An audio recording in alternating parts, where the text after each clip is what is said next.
మన వాళ్ళు అనేది ఒక ఫీలింగ్ తప్పలేదు కానీ క్యాస్ట్ ఇవన్నీ అనేది డిఫరెంట్. మన వాళ్ళు అనే దాంట్లో ఎంత ఆక్వర్డ్నెస్ ఉందో. ఇప్పుడు మమ్మల్ని ఏమంటారు, బ్రిటిష్ కంట్రీ వెళ్ళామని ఫస్ట్లో నేను లాస్ట్ 2 years ago ఇండియా ట్రిప్కి వచ్చినప్పుడు యూకేలో వెళ్ళి మన పరిపాలించిన కంట్రీకి వెళ్ళి వాళ్ళ దగ్గర మీరు సంపాదిస్తున్నారనే నెగిటివిటీ కూడా పెట్టారు. అప్పుడు మన ఫ్రీడమ్ తీసేసుకున్నారని యూకే వాళ్ళు అంటారు. అంటే మనకి ఇక్కడ ఫ్రీడమ్ ఉందా అసలు? ఇప్పుడు నిజంగా ఫ్రీడమ్ ఉందా? ఉమెన్కి అయితే ఫ్రీడమే లేదు. మనకి వాక్ స్వాతంత్రం అంటారు, మనకి మన నోటికి అనిపించింది బయటికి చెప్పే ఫ్రీడమ్ అది లేదు ఇక్కడ. చెప్పామంటే బురద చల్లడమే, దానికి రీజన్ ఉండదు, ఎవరో ఏంటో తెలియదు.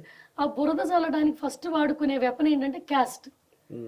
మనం అదర్ క్యాస్ట్ పర్సనో ఇంకో పర్సనో మంచోడు అని చెప్పామంటే చాలు, ఈ క్యాస్ట్ ఆ క్యాస్ట్ కలిసిపోయారు. క్యాస్ట్ని ఎందుకు తెస్తున్నారు అంటే వాళ్ళ వీక్నెస్ని చూపించడానికి క్యాస్ట్ని తెస్తున్నారు. క్యాస్ట్ అనేది మనకు మనం డివైడ్ చేసుకుంది. అది అక్కడేమో హిందూ ముస్లింలు క్రిస్టియన్స్ మధ్య గొడవ జరుగుతుంది.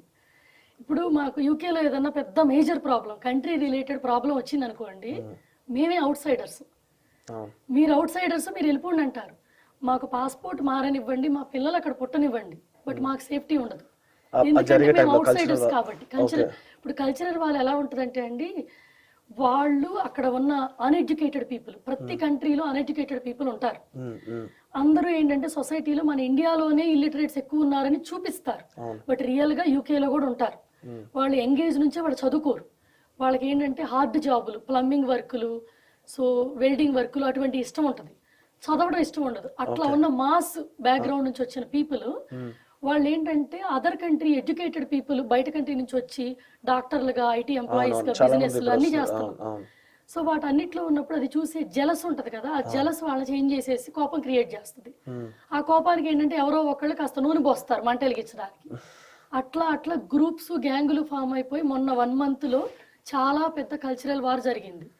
ఈవెన్ ఇప్పుడు మాకు ఇప్పుడున్న సిచ్యువేషన్ ఏమన్నారంటే, పిల్లలు నెక్స్ట్ వీక్ స్కూల్కి వెళ్ళాలి అంటే కూడా సేఫ్ లేదు అదర్ కంట్రీ పిల్లలకి. అటువంటి సిచ్యువేషన్ ఫేస్ చేశారు ఇప్పుడు అక్కడ. ఇప్పుడు నార్మల్ ఎందుకంటే ఇప్పుడు మా ఫ్రెండ్స్ అక్కడ ఉన్నారు కదా, దే ఫేస్డ్ మెనీ థింగ్స్. వాళ్ళ ఆఫీసులన్నీ వర్క్ ఫ్రమ్ హోమ్ చేశారు, మన ఇండియన్ బిజినెస్ అన్ని క్లోజ్ చేశారు. ఎందుకంటే బయట కంట్రీ వాళ్ళని హేట్ చేస్తున్నారు.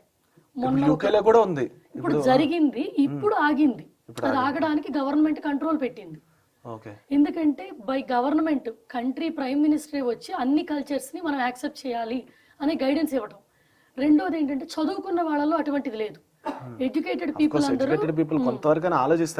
మేము అన్ని కంట్రీస్ వాళ్ళని మేము యాక్సెప్ట్ చేస్తున్నాము, మేము రేసిస్టులు కాదు అని వాళ్ళు పీస్ఫుల్ ధర్నాలా చేయటం వల్ల మళ్ళీ యాక్సెప్ట్ చేశారు. కానీ రెబల్స్ చేసిన మెస్కి కంట్రీ మీద బ్యాడ్ నేమ్ వచ్చింది. ఇప్పుడు ప్రతి కంట్రీలో ఉంటారు. ఇప్పుడు మన ఇండియాలో కూడా సగమే నాలెడ్జ్ తెలుసుకొని మిగతా నాలెడ్జ్ మొత్తం పొలిటికల్ పార్టీస్ ఇచ్చే ఎంతో కొంత మనకేమంటారు పథకాలు, అవి తీసేసుకొని నేను రిలాక్స్ గా నా లైఫ్ లో కూర్చున్నాను, ఎవరి మీదైనా కూర్చొని బురద చల్లుకోవచ్చు, ఇంతే. కష్టపడి సంపాదించిన వాడికి కదా దాని